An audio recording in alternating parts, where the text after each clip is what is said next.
avec Louis Lecoing, le pacifiste Louis Lecoing, qui est bien connu en France.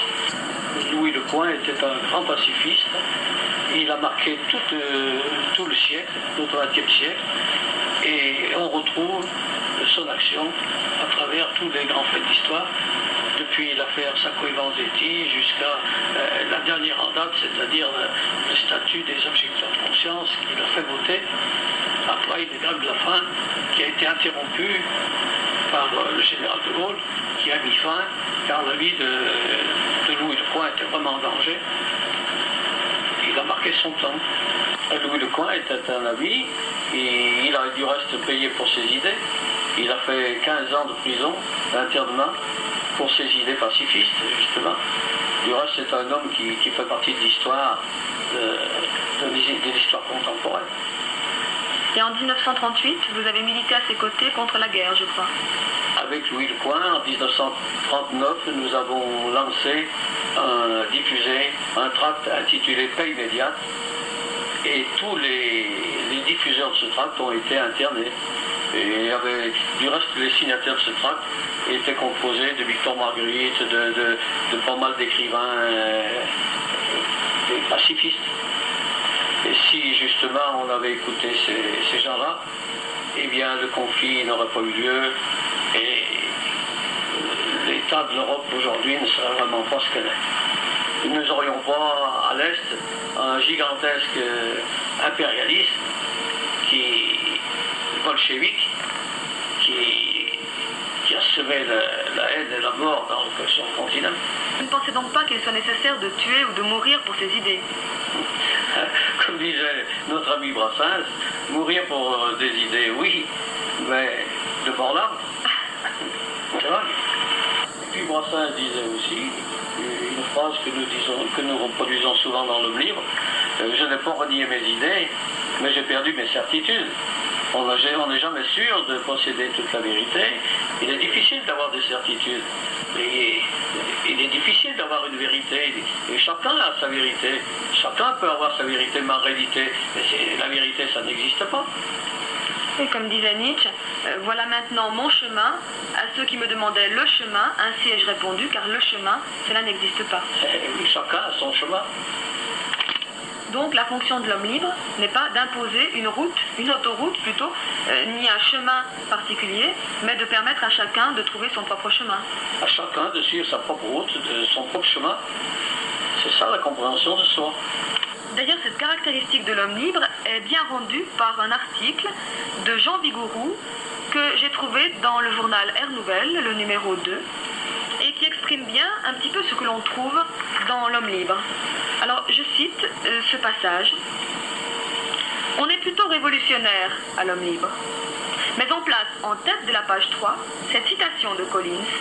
La solution du problème social est une question de science et non de violence. On est plutôt athée à l'homme libre. Mais on place en tête de la page 7 cette citation de Ferdinand Buisson. Il faut qu'on puisse être athée sans passer pour un scélérat et croire en Dieu sans être traité d'imbécile. On est plutôt anarchiste à l'homme libre. Mais on place en tête de la page 8 cette citation de André Le Hulot. La fleur de haine pousse allègrement en terrain d'anarchie. On est assez convaincu à l'homme libre. Mais on rappelle à la 9e page, l'homme libre n'est pas un organe de persuasion, mais de réflexion. On attaque volontiers la religion à l'homme libre, mais on ne s'en croit pas pour autant guéri. Et l'on redonne en 10e page l'avertissement prophétique de Balzac. Les hommes deviendront de moins en moins croyants et de plus en plus crédules. On accuse volontiers la société à l'homme libre, mais on n'oublie pas la responsabilité de chacun, et l'on cite Anatole France. Toutes nos misères sont intérieures et causées par nous-mêmes. Nous croyons faussement qu'elles viennent du dehors, mais nous les formons au-dedans de nous, de notre propre substance. On philosophe beaucoup à l'homme libre, mais sans excès de vanité. Et l'on s'y remémore le mot de Jean Rostand. À entendre les philosophes, ne les dirait-on pas candidats à un examen où répondre n'importe quoi vaut mieux que de se taire? Quel style d'article trouve-t-on dans votre journal? Oh, il n'y a aucun style d'article imposé.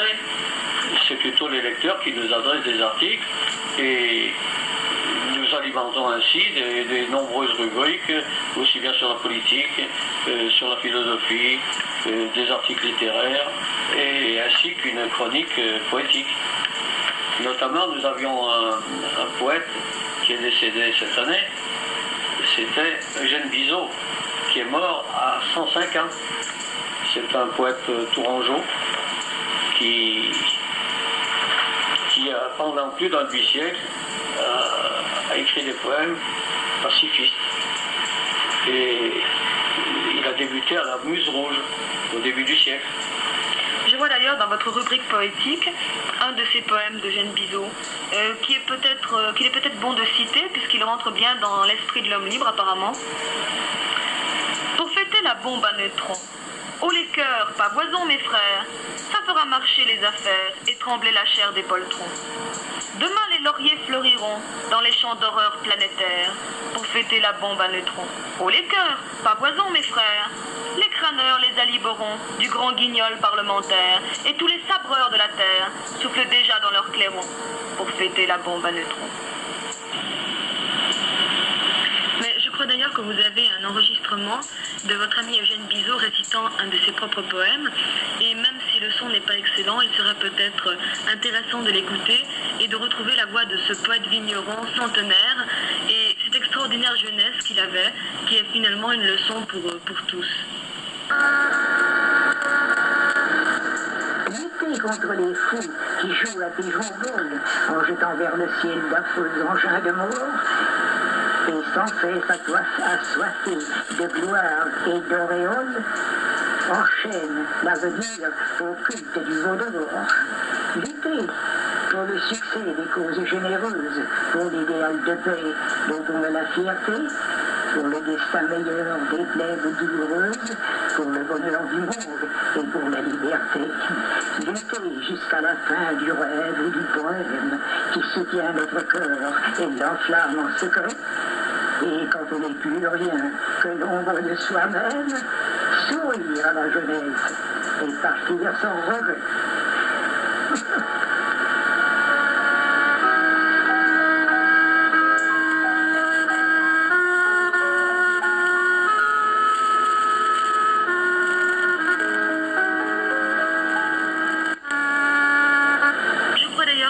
L'homme libre était présent à la réunion qui a été organisée en octobre dernier par le cercle Henri Nair, qui est dirigé par M. Francis Connem, réunion qui était consacrée tout entière à la mémoire d'Eugène Bizot et à laquelle participaient des gens comme Bernard Bessa, le cinéaste qui a fait un film sur Eugène Bizot, ainsi que M. Robert Jospin, et puis également le fils d'Eugène Bizot.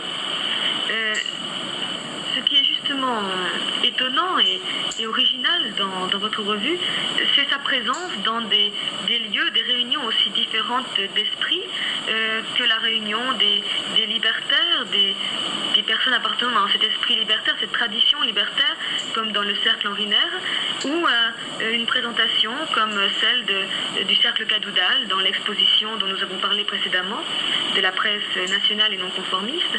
Et donc souvent les gens sont effectivement un petit peu déconcertés de voir l'homme libre figurer dans des cadres, des contextes si différents.